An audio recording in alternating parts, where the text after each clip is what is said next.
Il n'y a pas une preuve ni coranique ni prophétique qui invite à un pèlerin qui dit qu'après son retour, il faut forcément un sacrifice. Non. Déjà, il faut savoir que le pèlerinage est plus grand que le sacrifice. Le pèlerinage est plus grand que le sacrifice.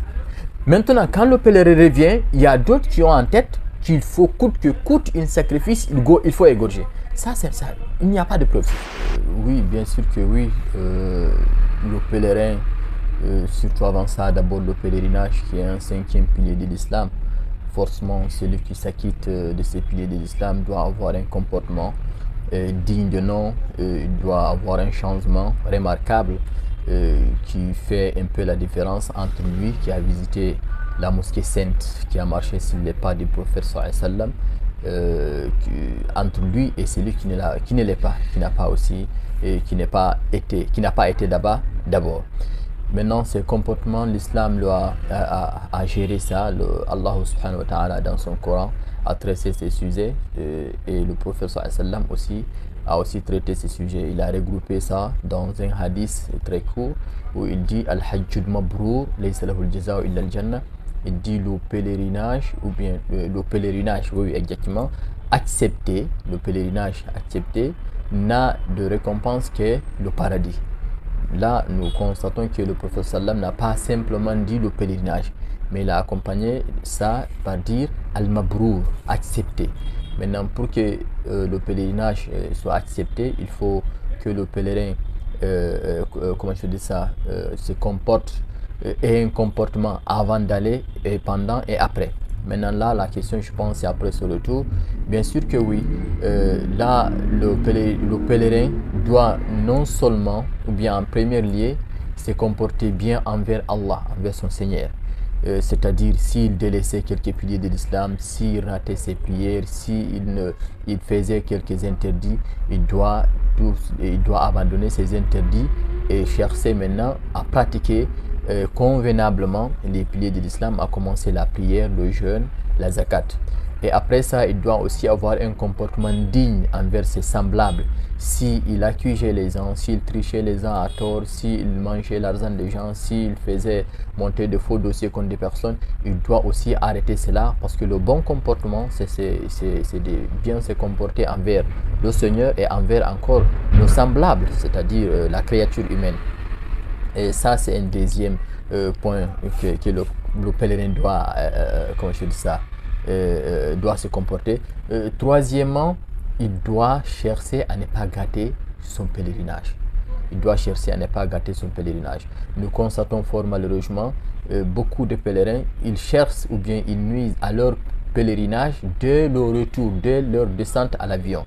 En faisant quoi? En prenant cette adoration qui est un pilier, un 5e pilier de l'islam, pour un grade, pour dire qu'il est monté en grade, pour se prendre sur les gens, pour se comporter autrement. Non, on ne peut pas passer par les adorations pour se comporter autrement envers les créatures.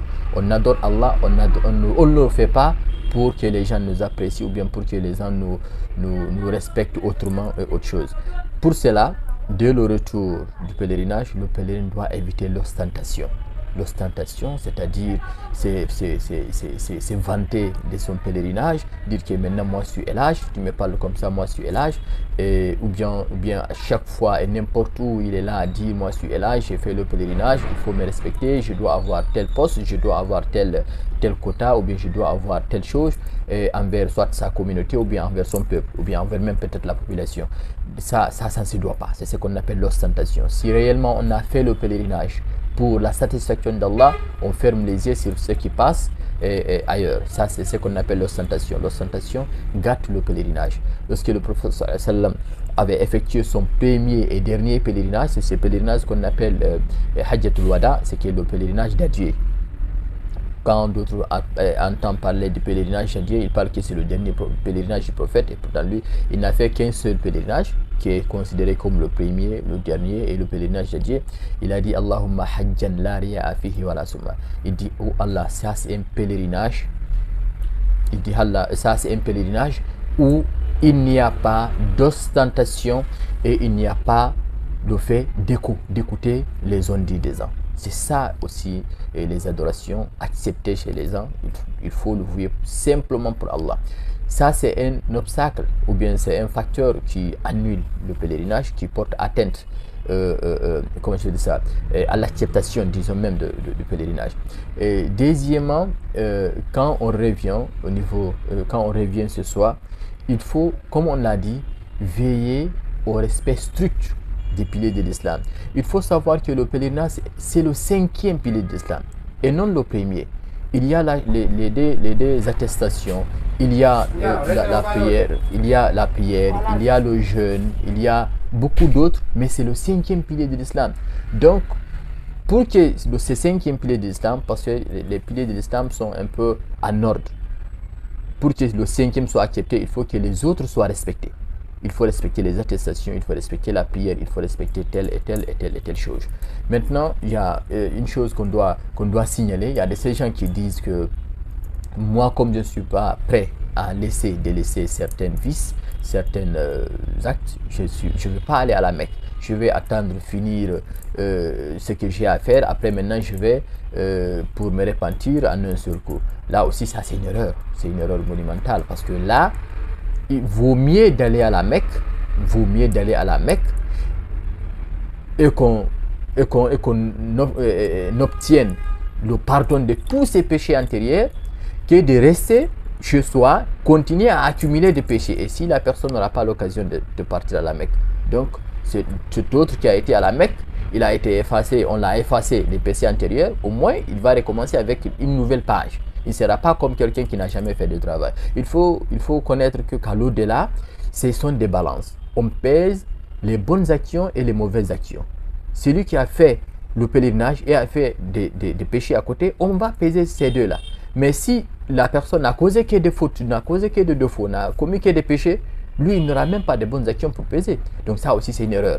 Donc, quand on dit de choisir entre deux choses, de ne pas aller à la Mecque continuer avec ses vices et d'aller à la Mecque et revenir continuer ses vices, vaut mieux de choisir d'aller à la Mecque et revenir continuer ses vices. Parce que c'est sûr et certain, quand une personne va à la Mecque, il effectue son pèlerinage, normalement, il revient, ses péchés antérieurs seront effacés.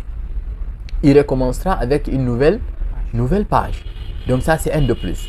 Maintenant, quelqu'un qui est là, qui continue de s'aimer la pagaille, continue de s'aimer le désordre, il continue jusqu'à peut-être, en ce moment, il est riche, et après il devient pauvre, ou bien il meurt, ou bien il tombe malade. C'est le regret total.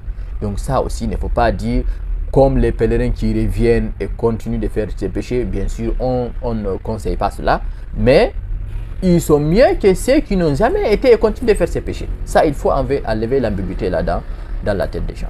Non, Moustaz Bari, parlons maintenant de la cérémonie que la famille organise à l'honneur du pèlerin. Oh, exactement. Et ça aussi, c'est un sujet vraiment qui a fait couler beaucoup d'encre, beaucoup de salive, je ne sais même pas comment dire. Sinon, que dans les conditions normales, il faut le savoir, le premier à faire son pèlerinage, c'est le prophète sallam, avec les califes, les 4 califes, Abu Bakr, Omar, Othman, Ali, et les femmes du prophète aussi ont effectué le pèlerinage, et beaucoup d'autres savants et beaucoup d'autres pays effectuent le pèlerinage.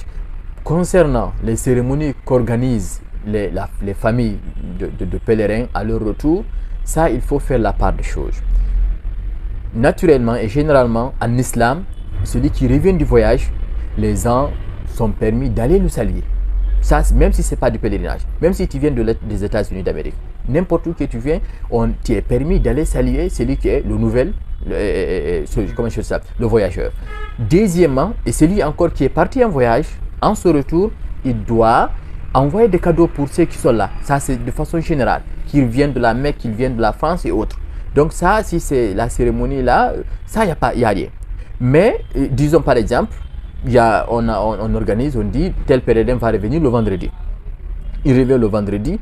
Le fait que les membres de la famille, ils quittent ailleurs, ils quittent lointain, ils viennent tous se regrouper dans la famille, comment je dis ça? Oui, dans la famille, et saluer le pèlerin, ils s'échangent des histoires, des trucs, vraiment un bon moment, ils passent un bon moment, ça, il n'y a rien dessus. Parce que là, c'est valable et pour le pèlerin et pour le non-pèlerin. et que le pèlerin bénit pour eux, il bénit pour le pèlerin, ça, il n'y a rien dessus. Mais là où il y a un peu d'ambiguïté, là où il y a un peu de défaut, c'est après le retour du pèlerin, vouloir organiser une autre cérémonie, autre que ce jour d'arrivée, autre que ces jours, pendant les jours qu'il est arrivé. Maintenant, en organisant cette cérémonie, il impose d'égorger une bête. Il impose que les gens soient en sobi. Il y a d'autres qui viennent. Mais déjà, les cadeaux, ça, il n'y a rien. Il y a d'autres qui vont envoyer des taureaux, d'autres qui vont envoyer de choses, comment je fais ça, du riz, du fonio. Tout ça, il n'y a pas de problème. Les cadeaux n'ont pas de problème. On peut envoyer des cadeaux pour quelqu'un, même s'il n'est pas pèlerin. Donc ça, il n'y a pas de problème. Mais c'est l'intention qui est derrière cette cérémonie. Le fait d'organiser, d'autres même, je vais même pas aller jusqu'à dire parrain, marin, il fait une chose blanche, il organise une cérémonie. Là où les femmes et les hommes se mélangent, les femmes et le pèlerin homme font des accolades, ils se salient, ça c'est contre l'islam. C'est contre des instructions islamiques. Le pèlerin doit respecter son pèlerinage en faisant comment? Quand il vient de la Mecque, il est chez lui, les gens peuvent venir le saluer, il peut les envoyer des cadeaux.